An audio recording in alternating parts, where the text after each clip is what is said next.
ہمارے دین کا جز ہے. اللہ کے رسول صلی اللہ علیہ وسلم سے یہ محبت کا گویا ایک حصہ ہے. آپ صلی اللہ علیہ وسلم نے ان سے محبت اذکرکم فی اہل بیتی اذکرکم فی اہل بیتی، اس میں کوئی شک نہیں ہے. لیکن ان میں جو شخص ہے اگر وہ فاسق اور فاجر ہے تو اس سے اس بنیاد پر ہم نفرت اور بغض بھی رکھیں گے. یہ نہیں چاہے وہ فاسق ہے، فاجر ہے، شرابی ہے، جیسا بھی ہے، بے نمازی ہے، ہم اس سے محبت کریں. یہ محبت کے لائق نہیں. محبت کے لائق وہ ہیں کہ جو آدمی ان میں سے جتنا نیک ہوگا، جس قدر ہوگا، اس سے اسی پر محبت کی جائے گی. جی البتہ جہاں تک ان کی کتابوں کا تعلق ہے، وہ آدمی جو ان کے اوپر رد کرنا چاہتا ہے، جو ان کی تردید کرنا چاہتا ہے، اور اس کے اندر یہ علم موجود ہے کہ ان کتابوں سے دھوکہ نہیں کھائے گا، اسے ضرور پڑھنا چاہیے. جی اگلا سوال ہے، ساتھی پوچھتے ہیں شیخ محترم اگر بہو ساس کے ساتھ رہنے سے منع کر دے، ایک گھر میں، گھر تو ایک نہیں ہے لیکن یعنی بلڈنگ ایک ہے، لیکن اس کے باوجود بھی وہ منع کرتی ہے، تو کیا اس کے لیے چیز جائز ہے؟ بھائی منع کرنے کی وجہ کیا ہے؟ جب اس کو مستقل گھر مل گیا ہے، ٹھیک ہے وہ یہ کہہ سکتی میں ان کے ساتھ نہیں رہتی، ٹھیک ہے شوہر کو ان کا حق بنتا ہے کہ شوہر اسے مستقل گھر دے، ہے کہ نہیں؟ لیکن جب اسے اگر گھر دے دیا اپنی استطاعت کے مطابق، ہے نا، تو آخر وجہ کیا ہے؟ کیا اس کے وہ ساس اس کو برا بھلا کہتی ہے، مارنے دوڑتی ہے، کاٹنے دوڑتی ہے؟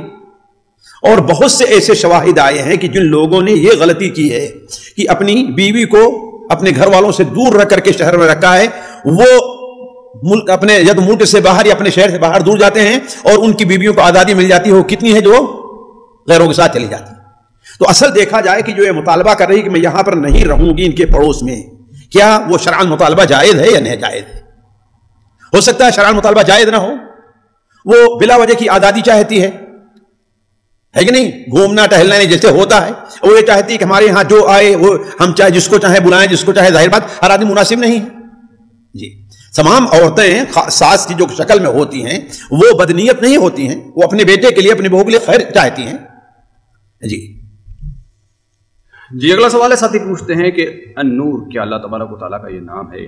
دیکھیے النور اللہ تبارک و تعالیٰ کا نام کے اللہ کے نام کے طور پر قرآن و حدیث میں مستعمال نہیں ہوا ہے، قرآن اور صحیح حدیث میں مستعمل نہیں ہے. البتہ اللہ تعالیٰ کے صفت کے طور پر مستعمل ہے. اللہ نور السماوات والارض، یا صحیح مسلم میں جیسے کہ النور انا ارا، اللہ ایک نور ہے، میں اسے کیسے دیکھ سکتا ہوں. تو اللہ تعالیٰ کی صفت کے طور پر ہے، لیکن اللہ تبارک و تعالیٰ کے نام کے طور پر جہاں تک مجھے یاد ہے صرف اسی ایک حدیث میں وارد ہے جو سنن ترمذی یا سنن ابن ماجہ وغیرہ میں ہے، پتہ نہیں کس میں یہ الفاظ ہیں کہ اللہ تعالیٰ کے اسماء الحسنیٰ جو گنائے گئے ہیں ان میں النور کا لفظ آیا ہے، لیکن وہ حدیث متفقہ طور پر علماء کے نزدیک صحیح نہیں ہے. اس لیے اسے بنیاد بنا کر کے اللہ تعالیٰ کے ناموں میں النور کا شمار کرنا یہ چیز مجھے اچھی نہیں ہے. مجھے بڑی پسند آئی علامہ البانی رحمہ اللہ کی بات کہ کم سے کم یہ مشکوک معاملہ ہے. فَمَنْ وَقَعَ فِي الشُّبْهَاتِ فَقَدْ وَقَعَ فِي الْحَرَامِ، لہذا عبد النور نام رکھنا یہ نام مناسب نہیں ہے. عبد النور رکھنا یہ مناسب نہیں ہے. البتہ اللہ تعالیٰ کی صفت نور ہے. جی اگلا سوال ہے، ساتھی پوچھتے ہیں کہ حضرت عبداللہ ابن عباس رضی اللہ عنہما کے قول کفر دنیا کفر دون کفر کا کیا مطلب؟ یعنی ان کا معنی یہ ہے کہ، اور علماء اہل سنت و جماعت کا یہ عقیدہ بھی ہے، امام بخاری رحمہ اللہ بھی اپنی کتاب میں نقل کرتے ہیں کفر دون کفر. اس سے مراد یہ ہے کہ قرآن اور حدیث میں ہر وہ چیز جسے کفر کہا گیا ہے اس سے کفر اکبر مراد نہیں ہے کہ یعنی انسان مذہب سے اسلام سے خارج ہو جائے. جیسے سباب المسلم فسوق وقتالہ کفر ہے، وقتالہ کفر، اس سے معنی نہیں کہ اگر کوئی کسی مسلمان لڑتا ہے تو وہ کافر ہو جائے گا. اس لیے کہ اللہ تعالیٰ نے دونوں کو مسلمان وَإِن طَائِفَتَانِ مِنَ الْمُقْتَتَلُوا اقْتَتَلُوا فَأَصْلِحُوا بَيْنَهُمَا، دونوں کو مومن کہا ہے آپ نے. تو اس سے مراد کیا ہے؟ کفر دون کفر، یعنی چھوٹا کفر ہے، کفر اصغر جس کو کہتے ہیں، جو گناہ کا کام ہے، گناہ کبیرہ ہے، لیکن وہ مذہب سے خارج ہونے والا نہیں ہے. جیسے اللہ کے رسول کی حدیث ہے کہ تکفرن العشیر، تکفرن العشیر، تم لوگ شوہر کی ناشکری کرتے ہو، شوہر کی ناشکری کرتی ہو.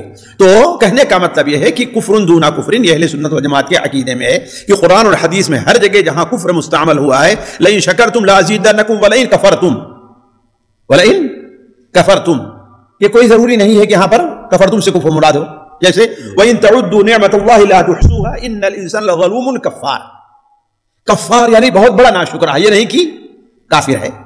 جی شیخ، کفر دون کفر جو ہے اس کو پہچانا کیسے جائے گا مثال کے طور پر؟ دیکھیے وہ اولاً تو کسی ایسی چیز پر واقع ہو اور وہ کفر اکبر کے درجے کو نہیں پہنچتا ہے، یعنی کفر اکبر جیسے اللہ کے رسول کی رسالت کا انکار، اللہ تبارک و تعالیٰ کا انکار، اس کی وحدانیت کا انکار ہے کہ نہیں، دین کے کسی بنیادی معاملے کا انکار ہے نا، یا کسی ایسے عقیدے سے متعلق ہو جو عقیدہ اسلام کے اندر کیا ہے، کفر ہے متفقہ طور پر، اگر ایسا نہیں ہے تو وہ کیا ہے، دونوں کفر مانا جائے گا۔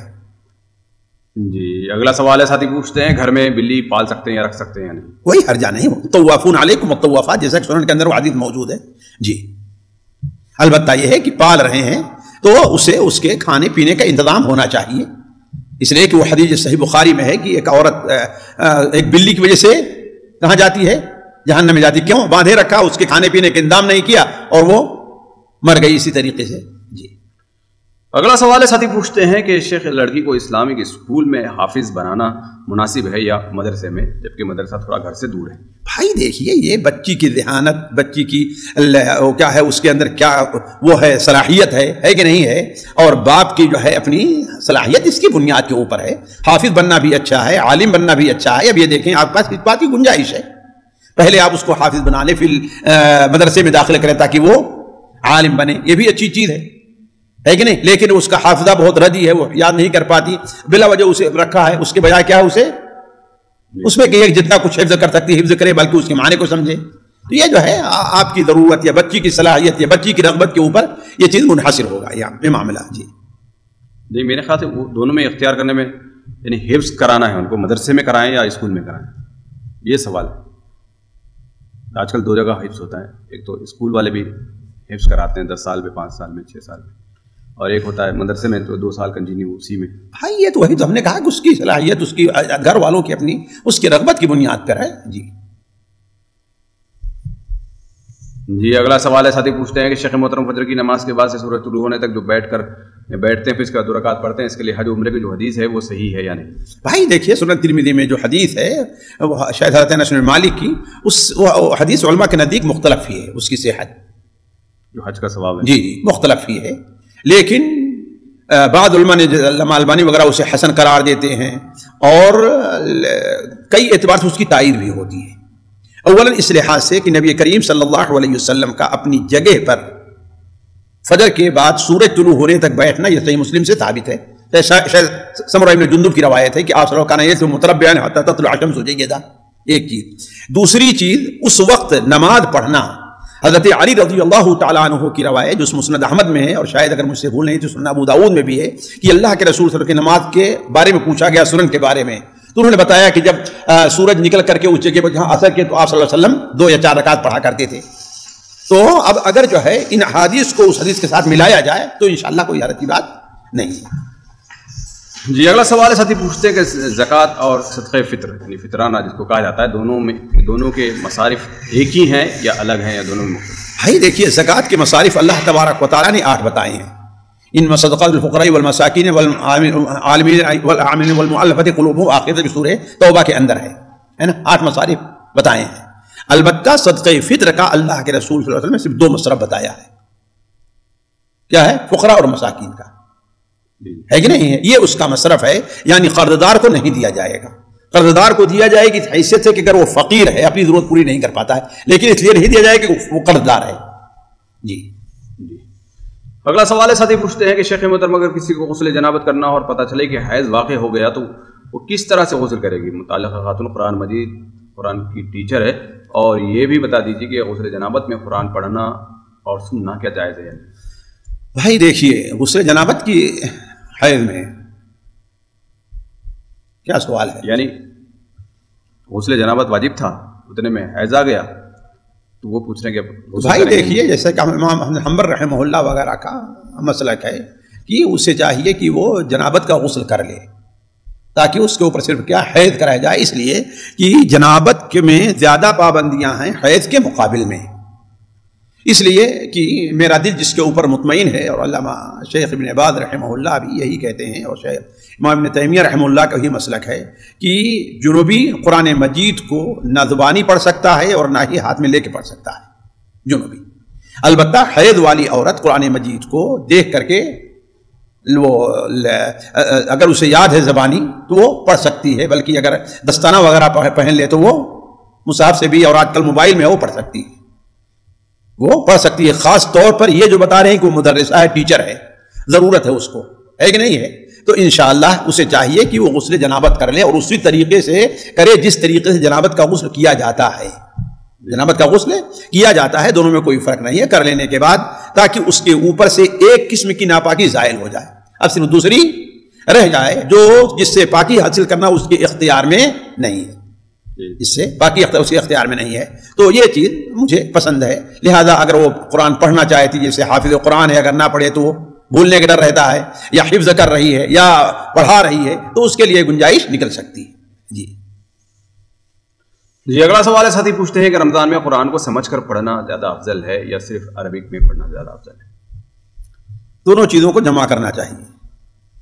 ویسے اصل یہ ہے کہ قرآن مجید رمضان میں یہ بطور دور کے ہے، یعنی بکثرت تلاوت کے ہے، جیسا کہ بہت سے سلف سے یہ بات وارد ہے کہ 3 دن میں اپنا وہ پڑھا کیا کرتے تھے، ہے کہ نہیں ہے؟ تو جس کو پاس یہ استطاعت نہ ہو کہ اگر وہ ترجمہ سے پڑھے گا تو بہت جا کے 2 3 4 5 پارہ ہی پڑھ پائے گا، ہے کہ نہیں ہے؟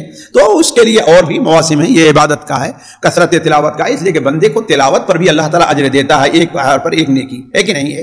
تو دونوں کو جمع کر لے تو یہ زیادہ بہتر ہے. جی اگلا سوال ساتھی پوچھتے ہیں کہ اذان کے بعد چھوٹا درود پڑھیں یا درود ابراہیمی پڑھ کر دعا کریں؟ دیکھیے حدیث میں مطلق آیا ہوا ہے، حدیث میں مطلق آیا ہوا ہے، تو ادا ہو جائے گا اگر اللہم صلی علی محمد وعلی آل محمد بھی پڑھ لے تو، اور اگر پورا پڑھ لیتا ہے ظاہر بات وہ زیادہ بہتر ہے، لیکن سب سے بہتر درود وہی ہے اللہم صلی علی محمد وعلی آل محمد کما صلی، یعنی آخر تک.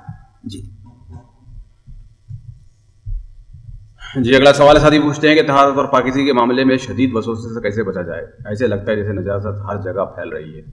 دیکھیے اولاً جو ہے وہ کس وجہ سے وسوسہ آ رہا ہے ذرا اس کو تو سوچیں. بہت سے لوگ خاص قسم کی بیماری میں ہوتے ہیں، اس کا علاج نہیں کرتے اور جو ہے پریشانی میں پڑے رہتے ہیں.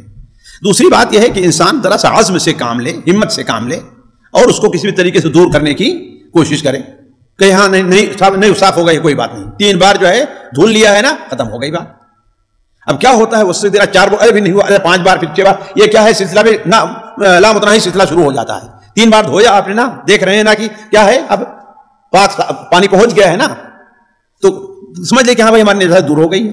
کپڑا ہے اس میں نجاست 3 بار نچوڑ دیا نا تو ختم ہو گئی بات.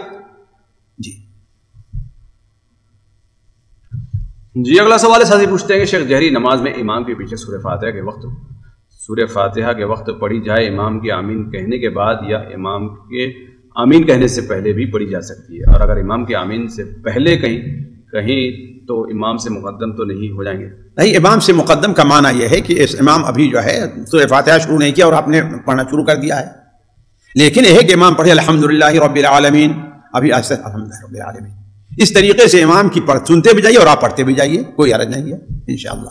جی اگلا سوال ہے، ساتھی پوچھتے ہیں شیخ محترم اگر تراویح 8 رکعت ہے تو ہر مہینے میں 20 کیوں پڑھی جاتی ہے؟ کیوں آج کل تو 10 ہی پڑھی جا رہی ہے، آج یہ 2-3 سالوں سے ہے کہ نہیں ہے. جی ہاں، چلیے اصل میں کیا ہے، یہ کیوں پڑھی جا رہی ہے یہ الگ مسئلہ ہے. آپ یہ دیکھیے کہ اللہ کے رسول صلی اللہ علیہ وسلم سنت کیا ہے، اس کے بہت سی وجہ ہو سکتی ہیں. حرم جو ہے صرف کسی ایک مسلک والوں کا نہیں، انہیں پابندی کی جائے، ہے کہ نہیں. حرم جو ہے ایک عام ہے، اس میں جو لوگ 20 کے قائل ہیں وہ بھی پڑھتے ہیں، جو 8 کے قائل ہیں وہ بھی پڑھتے ہیں. تو اس کو مد نظر رکھ کر کے یہ بات رکھی گئی ہے. لیکن آج ضرورت ہوئی تو کورونا اس کے بعد سے کیا ہے اس کو کم کر دیا گیا ہے. جی اگلا سوال ہے، ساتھی پوچھتے ہیں کہ ہماری مسجد نماز بہت جلدی پڑھتے ہیں، تو اس صورت میں کیا کیا جائے؟ یعنی میرے خیال سے امام صاحب جو ہے تیزی کے ساتھ وہاں پر نماز. بھائی دیکھیے، اگر امام اتنی تیزی کرتا ہے کہ آپ 1 بار 2 بار بھی سبحان ربی الاعلی سبحان ربی العظیم نہیں پڑھ پاتے، 1 بار بھی نہیں پڑھ پاتے، آپ ربنا ولک الحمد بھی نہیں کہہ پاتے کہ رکن چاہتے اس کے پیچھے نماز نہ پڑھیں، اسے متنبہ کریں.